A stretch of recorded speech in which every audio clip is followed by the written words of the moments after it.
Hey everyone, it's Carter King. If you're an educator, a leader, or just a parent who wants to teach kids about space, check out my newest book, Carter's Journey Through Space. It's available now on Amazon, Target, and bookstores everywhere. Come explore the universe with me.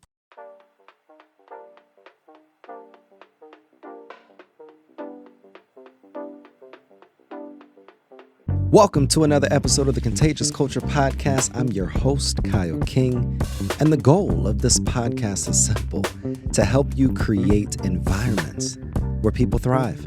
Through real conversations, practical strategies, and powerful stories, we equip leaders, educators, and change makers just like yourself to build cultures rooted in purpose, performance, and authenticity. Because culture isn't something you talk about, it's something you live.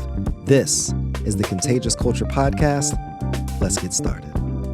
Welcome back to another episode of the Contagious Culture Podcast. I'm your host, Kyle King, and we're back with another amazing episode. The goal of this podcast, if it's your first time, is to help you create spaces and build spaces and ecosystems and environments where people thrive.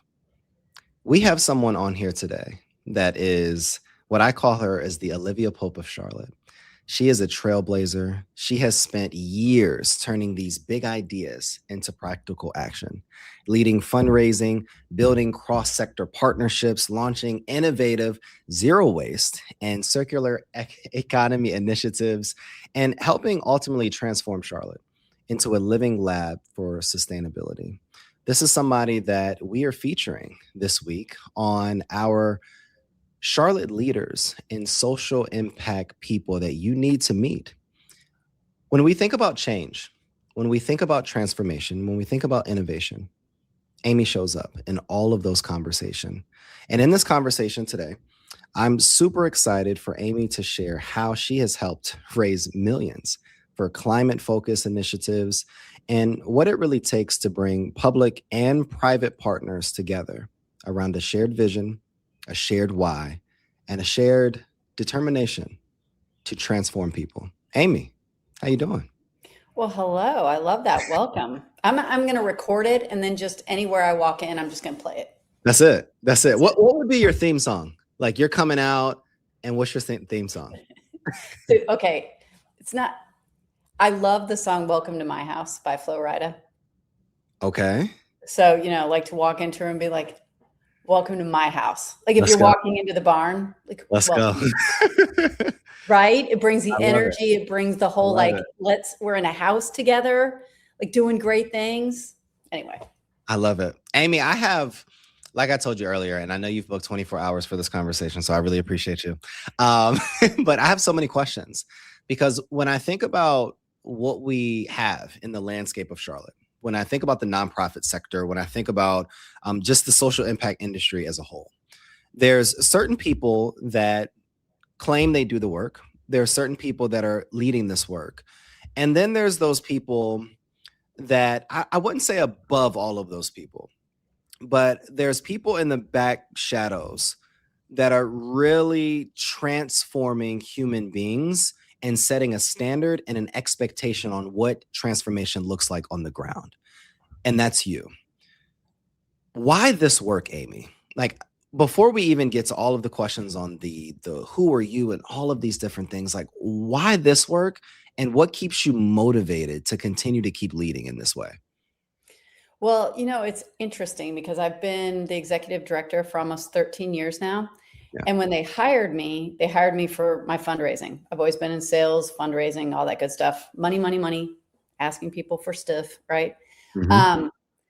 And I didn't know much at the time about sustainability and climate change. But what I did know is everyone talked about, oh, we need to battle climate change. And they always went to, well, we need to do renewable energy. And so and this was, like I said, 13, 15 years ago, that's what everyone was talking about. Not saying it's not uber important, but it also left individuals off the hook, right? Exactly. Well, that's the utilities or that's, my home builder or whatever, right? But then learning about the circular economy and really diving in, to me, it was like, okay, how do we give people a toolbox, or how can we empower them to do stuff on their own that then collectively would make a big difference?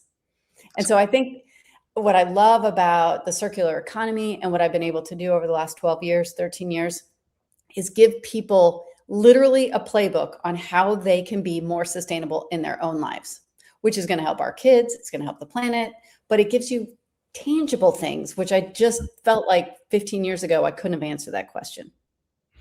I love that perspective, Amy. And I'm going to challenge you on this because you've said some Bring it words. on. You've said some words that I feel like a lot of people would look at as buzzwords, right? Mm-hmm. But the beautiful thing that I love about you is that you describe yourself as someone who turns these buzzwords into action. What are some of the biggest sustainability buzzwords people throw around today? And where do you think leaders really miss the mark on actually living these buzzwords out into action? Well, I mean, if you want to go high level, climate change, right? Everyone talks about climate change. And then immediately people go to the earth is getting hotter. And then when you have a cold day, when it's supposed to be hot, it, challenges everything. And so I think actually one of the more like if you take those buzzwords and when we do tours stuff and I talk to people about this, it's not climate change per se, but it is climate change, but the way that the jet stream is now and you can get into the science, but if you just want to dumb it down, we have these big loops like this that just hold weather patterns over an area. Interesting. And so if you look at kind of what we've had, right, it's pulling all that cold air down and it's sat over us and we've been colder this year. So I think translating some of those buzzwords, being more practical, or for example, one of the things I say here is if there's one thing you can do, keep your organic waste out of the landfill. Keep food waste out of landfill. And people are like, what? Why? I mean, it's going to break down. It's going to compost. It's not. It doesn't get oxygen. So therefore, just off gases methane because it gets stuff piled on top of it. Or you scrape your little leftovers into a plastic bag and tie it up and send it to the landfill. There's no oxygen getting in. And suddenly people are like, okay. Think about composting. Think about food recyclers. Okay. I always tell people I don't go to the grocery. I try really hard not to go to the grocery store when I'm hungry because then I overbuy and I end up throwing food away. So I think it's taking the buzzwords that actually matter, but what does it mean for you? What does it mean? Why did it flood in Houston? Because a weather pattern sat over Houston for 24 days or whatever, right? So how can you change that? Stop putting your organics into landfill. See how we just did that? That's good. This is like Dan, this is like a science lesson for me. I feel like I missed a lot of these classes in college and maybe in the K-12 education system, but that's another conversation for a completely other day. Dan, I know you have questions, so I see it in your eyes. Yeah, Amy, I've been to the Innovation Barn, right? I've met the mill, I've met some of the teams that you've worked with, the groups, the organizations that you've worked with. I'd love you to tell our listeners, you talked about community, you talked about innovation. How do you take the mindset that you have and how do you put that into the different organizations that join you that are part of or at the Innovation Barn, and then also in your philosophy, right? Because we can have our own philosophies and views and how we lead, but as we know, things have to be duplicatable, right? They have to be able to be replicated with a mindset that others can take on for themselves. Can you talk about how you lead the Innovation Barn and kind of how you bring that mindset to everyone and what you do? Well, I mean, I think the key to getting big projects done is collaboration. And I think the key to collaboration is figuring out what the win is, right, for every group involved. And they're not always the same win, but if you can kind of define what it means for everyone, it's easier for everyone to row the boats that way.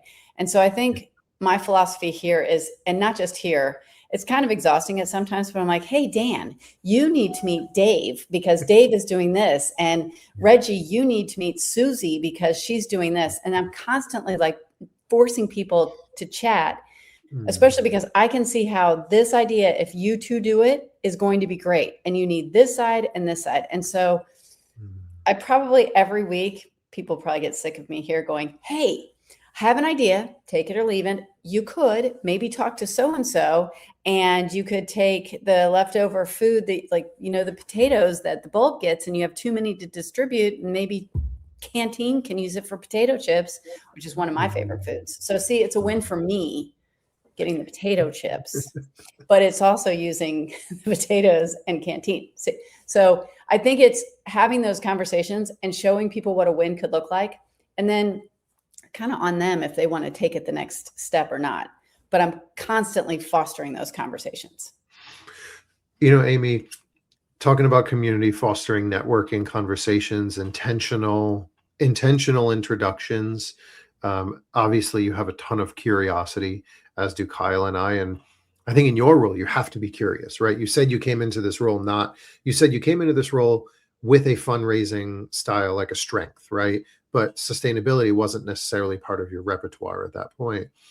So as you look at what you are doing, the community that you're building, the connections that you're making, you're in one of the fastest growing cities in the country, right? And Charlotte is really innovative in some ways and really slow in others. And I'll say I had a conversation with someone today who started one of the first $1 billion startups in Charlotte and isn't really involved in Charlotte anymore.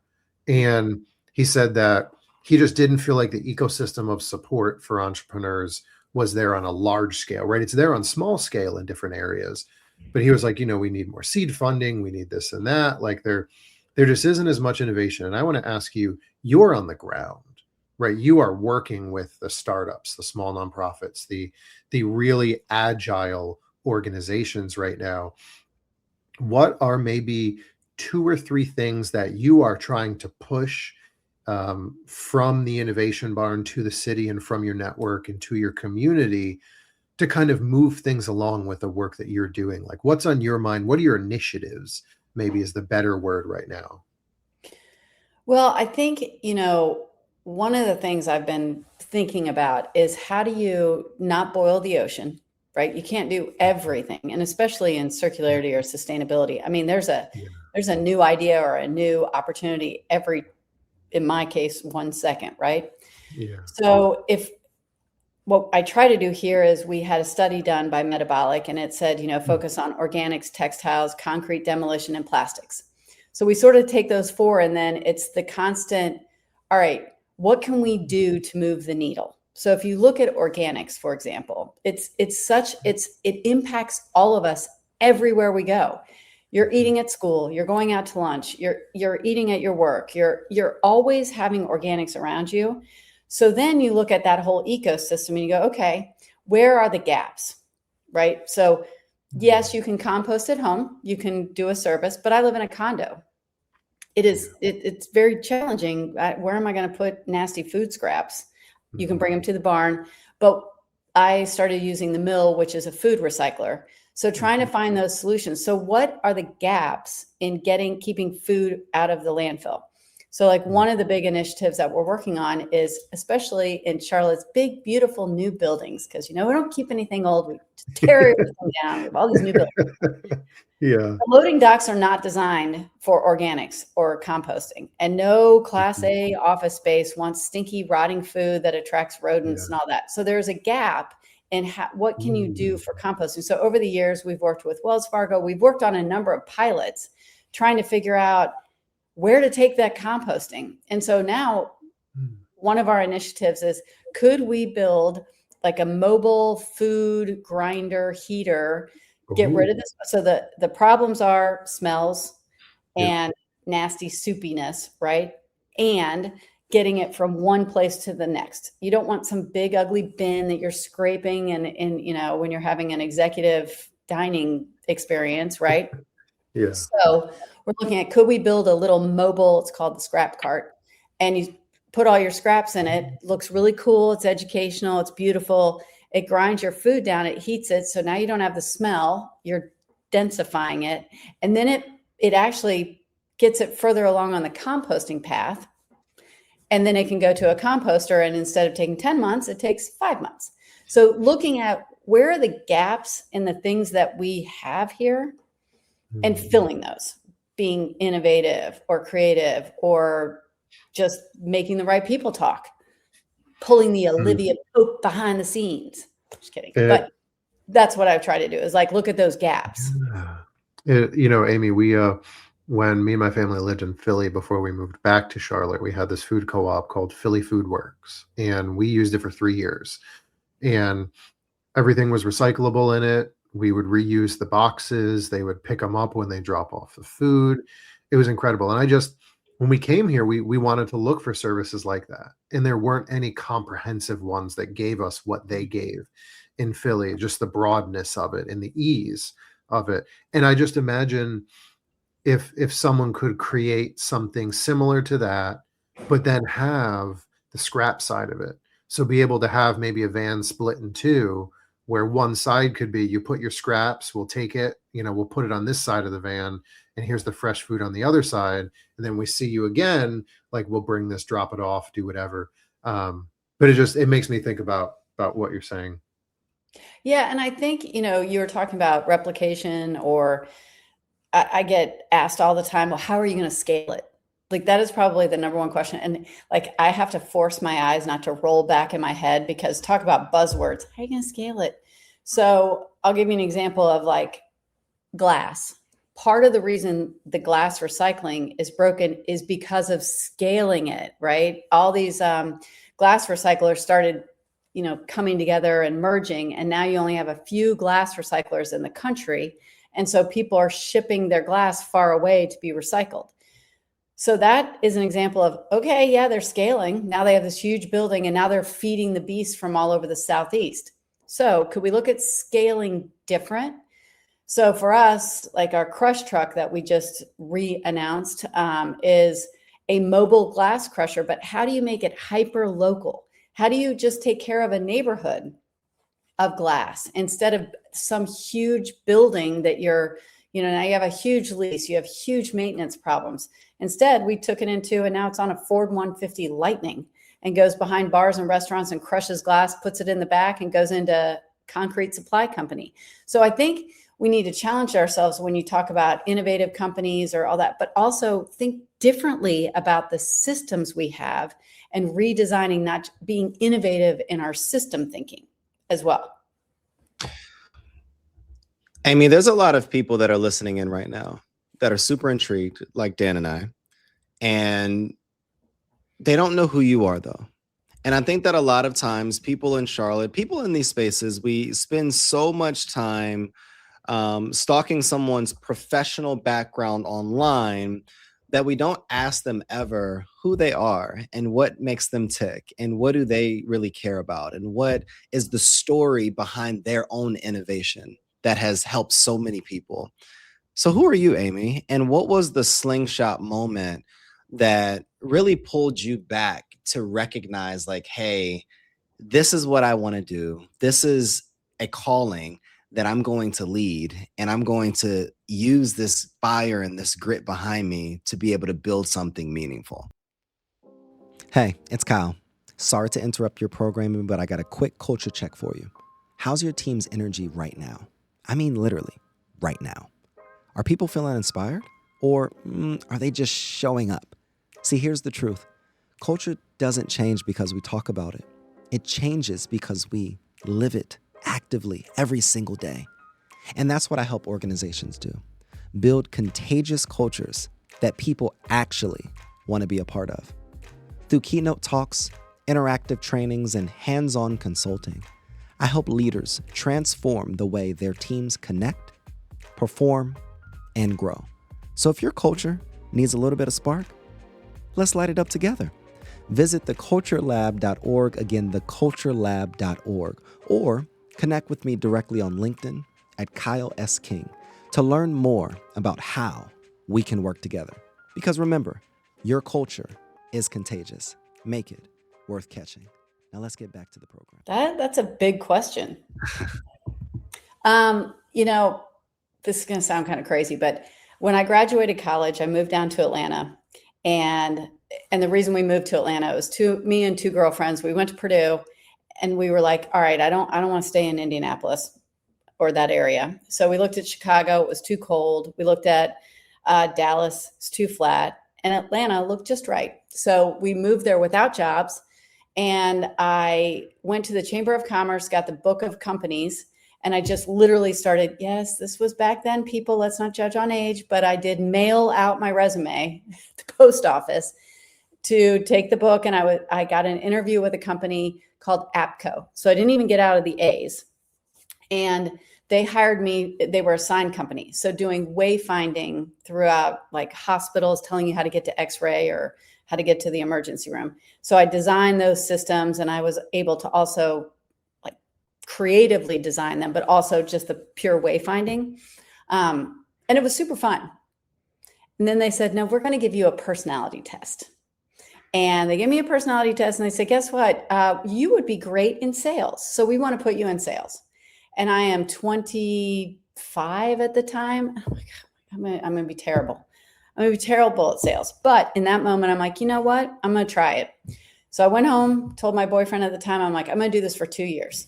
I'm not going to make any money, but I'm going to learn, and I'm going to use it for future. And so it was cold calling every day. And I had little strategies like I couldn't get my second cup of coffee until I made either 40 calls or it was 1 hour. And so I had all these games that I used to play with myself, highly competitive.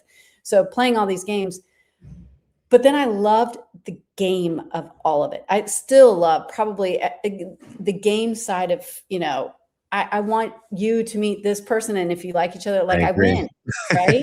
Yes. And I think that moment of realizing, getting out of my comfort zone, way out of my comfort zone, trying something new and figuring out how to make it fit with my personality. That's what I've done for my entire career. Wow. And I was, after my first year, the number one sales rep in the country. Let's go. So that happened. That maybe reinforced. Yeah. But for me, I love to gamify everything. I love that. Even if the other person doesn't, I'm in my head figuring out how to win for them, how to make it a challenge. Does that answer it? I mean, that was kind of like a long. It definitely answers it. And it leads me to my next question. Oh, well. I love that you, like Dan and I, are a winner. You have that competitive edge. You have that spirit of competition. And it's not in a mean or insensitive way. It's really putting your best foot forward and really wanting to prove to yourself that you can accomplish at a high level. And the fruit of that labor is what we've seen in Charlotte and what we've been able to see time and time again in your leadership. If your work is wildly successful over the next decade, what will be different in Charlotte? And what do you hope ultimately that people will say about you as the leader behind this work? Well, if it were wildly successful, if you look at like Austin is weird, right? If we became that place that every startup in sustainability had to go to Charlotte because they could pilot it and they knew that there were organizations that would be willing to invest the time and energy in these new concepts or processes or technology, to be known for sustainability and circular economy as the city where you go, it would transform us in a couple ways. First of all, you would get so many innovators here, a lot more money would come here, but then our city would be more sustainable. It would be cleaner. So wildly successful, we would be that leader. And that also means one of the things I toy with is, can you imagine if every city had an innovation barn? Because I kind of joke about our innovation barn. When it first started, it was like a snowball going down a mountain. It was tiny, but it kept picking up leaves and twigs and snow, and it's just building and building. And those leaves and twigs and snow are people, right? And it's just getting bigger and bigger, and people collectively, what they do matters. And then if you take collectively snowballs all around the country or the world, we could transform our world into a better place, right? So I think wildly successful would be we be the destination for any company or individual who's interested in the circular economy. And then this barn has lots of little mini barns all over the world that we all work collectively together and share best practices. World domination. Just kidding. So Amy, what's stopping you? Nothing. From doing that? I didn't say anything was stopping me. Is that classified? No, I mean, we're already working with Richmond, Virginia. They've hired us to look at feasibility of a barn there. Yeah. We are in conversations with other cities. I have a document that is almost done. I've got to provide some pictures and some stats, but it's why every city should have a barn. It's a little long. I felt like I was writing my thesis. I think it's like 36 pages, but this will give other cities like why you need a barn in your city. So I'm already doing it. I'm well on that path. So it's not a secret. It's just, the snowball of that is kind of small. So it's got slow moving. The snowball is slow. It's slow moving. Right now. Yeah. So, I've been to the Innovation Barn. There's a lot of really cool stuff at the Innovation Barn. Can you tell our listeners why they should come to the Innovation Barn? Well, I'm glad we have 24 hours because there's a lot of reasons to come to the Innovation Barn. So we break down things at the Innovation Barn in 3 ways: innovation, education, and collaboration. So I'm going to kind of talk about it in those 3 buckets. If you're interested in just pure education, we have tours. So people can come and they can actually see a living lab. So you see aquaponics. And I think aquaponics is such an interesting model for people to see because you have fish who are swimming in water, pooping in water, and that poop becomes the food for the leafy greens that cleans the lettuce that water goes back into the fish tank. So it gives people oh, wow, look how this works together, right? Yeah. So education here, we have field trips, all that kind of stuff. So you could come for education.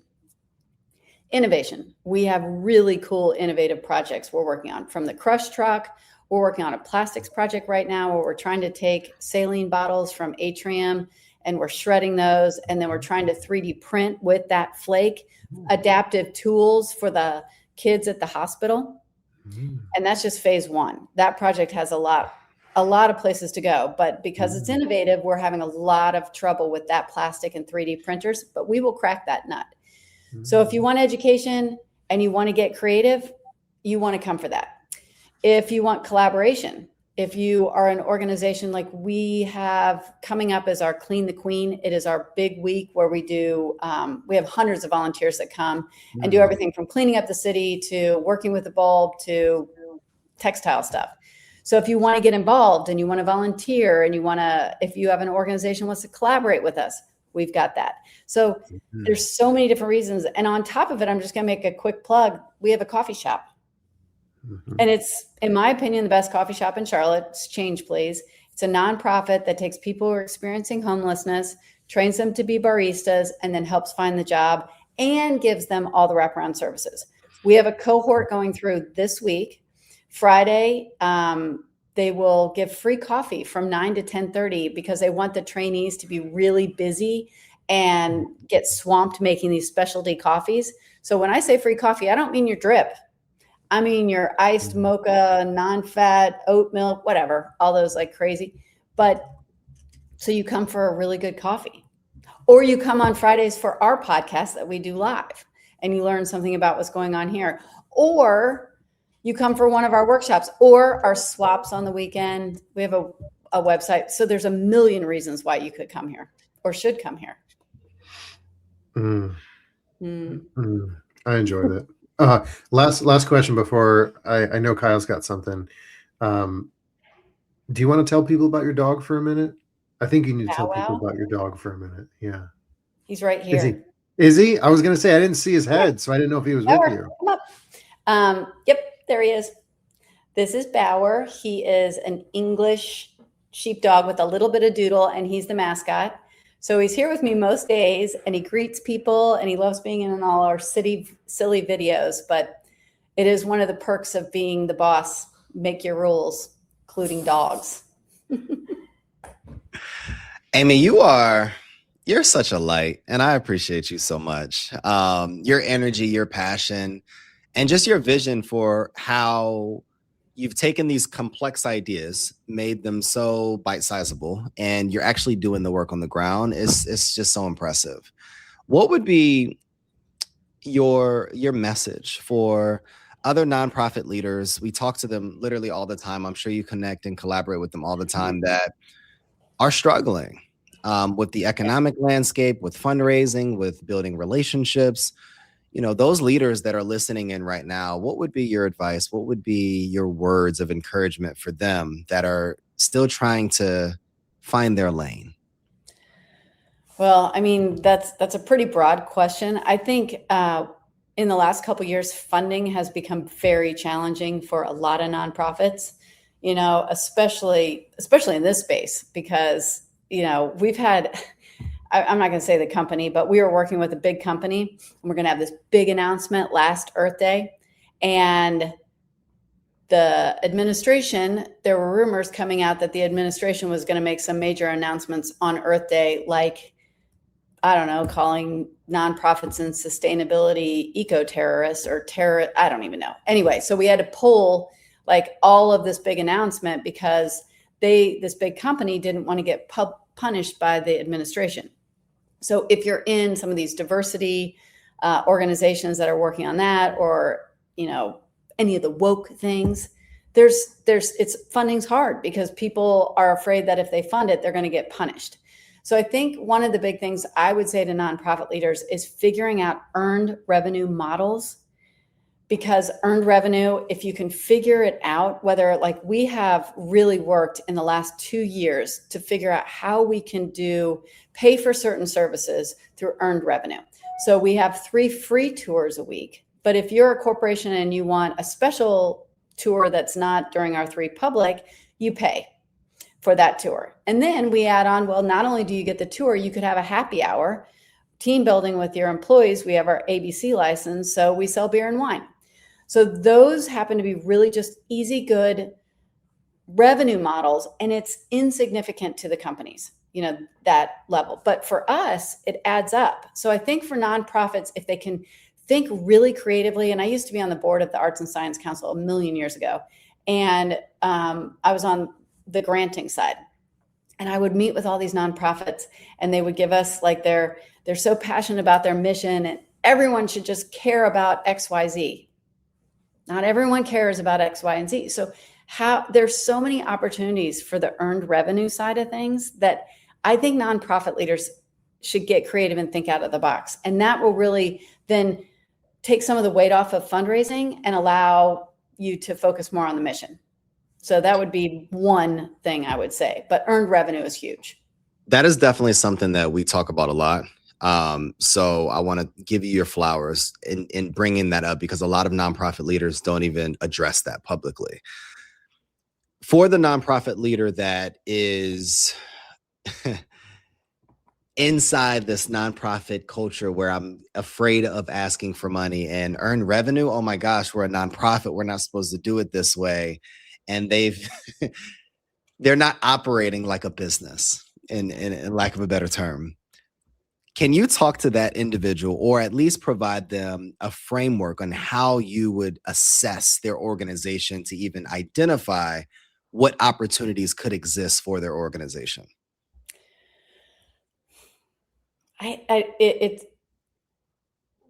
It's kind of hard thinking just broad scale. So maybe it's easier if I give an example. Years ago, I owned an art gallery, whole other subject, but because I worked at the chamber for years and I had so many corporate relationships, I was like, there are a lot of really good artists that don't think like business people. They want to create their artwork. And then, they're like, I love this piece of artwork. It should sell for $5 million, right?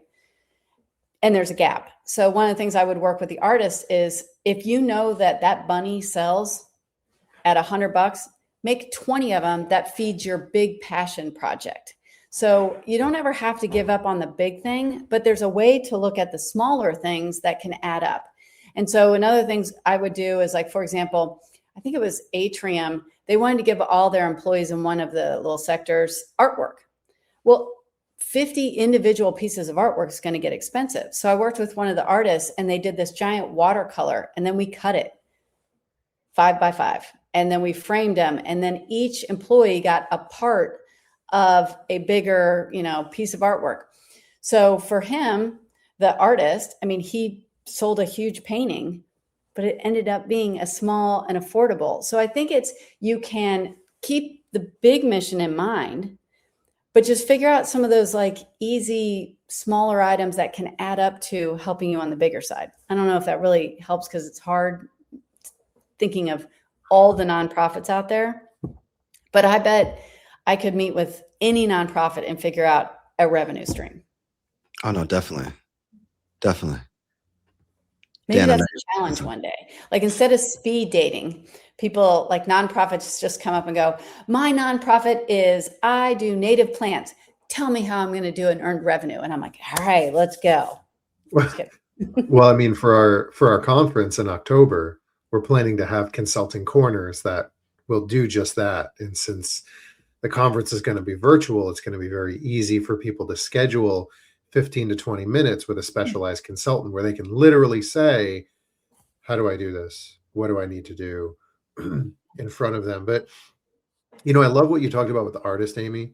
And I just want to say this because we've talked about community, cohesion, duplicatable things. That the art was the form of that, right? The fact that it was one piece cut into pieces, which then signified a whole community, right? That all of them were pieces of a community. And then for that artist, it's like that's a really special. I like that. Yeah. My mom's an artist. My brother was an artist. Art is always going to be a part of my life. And I think everyone is creative in some way. So everyone has artistic tendencies. It just may not manifest itself into a painting, or clay. But I think the creativity is where nonprofit leaders can lean into, instead of going, oh, I'm just trying to come up with a business model. No, you're being creative. You're being innovative. It's not you're going against your mission or you're being too corporate. It's creativity and innovation. You've used the word innovation many times today. And could you define, in your words, what innovation means and why it's so important in the nonprofit space? At its core, it's thinking differently than has been thought about before. That's how I would define it. Why is it so challenging for organizations to think differently? And what would you encourage them to do, or action steps that they can take so that they can start thinking outside the box? Okay, this is going to sound like hokey, but strengths finders, like the book Now, Discover Your Strengths. Not everyone has that ability, right? There are people, there are skill sets I do not possess. And so one of the things I always do is, before I hire someone, I have them take a strengths finder, because I want to make sure that their strengths are not the same as mine. I don't need another me. I need somebody who is great at the things I don't do well, right? And so I think organizations, the first step is looking, do you even have people like that can think that way? Because it's a skill set. And so sometimes I think, companies get so monocultured. They have so many people who are just like them. They either look just like them, think just like them, or both, God forbid. You need a diverse workforce, or at least diversity in thinking.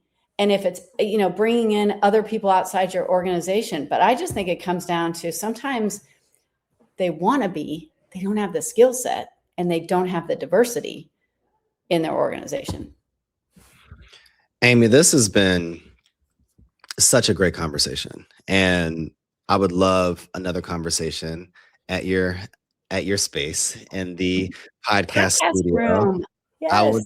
I would definitely, Dan and I will hopefully be there both together on Friday, but I marked it down. We're going to get some coffee, and, where can people find out more information? Like, where can people support your initiative, support your organization, and how can we continue to wrap our arms around the work that you all are doing so that we can continue to transform our community?